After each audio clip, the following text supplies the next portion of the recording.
প্রভু আছেন, তিনি পরীক্ষা নিচ্ছেন।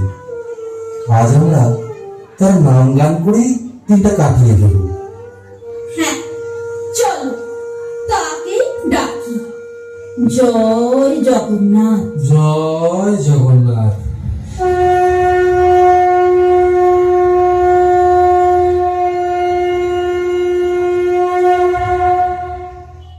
কেউ আছেন? দরজা খুলুন। কে আপনি? আমি দূর দেশে থাকি, জগন্নাথ ধামে যাচ্ছি প্রভুর দর্শন করতে। অনেকটা পথ পায়ে হেঁটে এসে আমি বড়ই ক্ষুধার্ত, তৃষ্ণার্ত। তাই গৃহস্থের ঘর দেখে এদিকেই এগিয়ে এলাম, আপনার গৃহে দুমুঠো অন্ন পাবার আশায়। আসুন পথিক, আসুন, ভেতরে আসুন।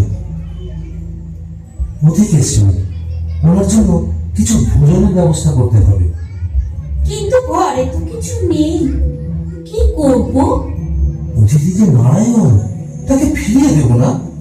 দেখো না, চালের হাঁড়ি উজাড় করে যদি একটু খুদ অন্ন পাওয়া যায়, আর ওই পুকুরের শাক, তাই দিয়ে অতিথিকে ভোজন নিবেদন করবো।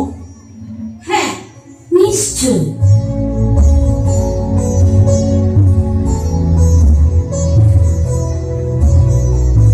এই নিন পথিক, আমার গৃহে আপনি অতিথি হয়ে এসেছেন। এই ক্ষুদন্নই আপনার জন্য তৈরি করলাম। দাও মা দাও, আমি যে অত্যন্ত অভুক্ত। ভক্তির সাথে দেওয়া যে কোনো অন্নই অমৃত তুল্য। আমি বড়ই তৃপ্তি লাভ করলাম। আমি এখন আসি। প্রণাম। তোমাদের অনেক অনেক আশীর্বাদ।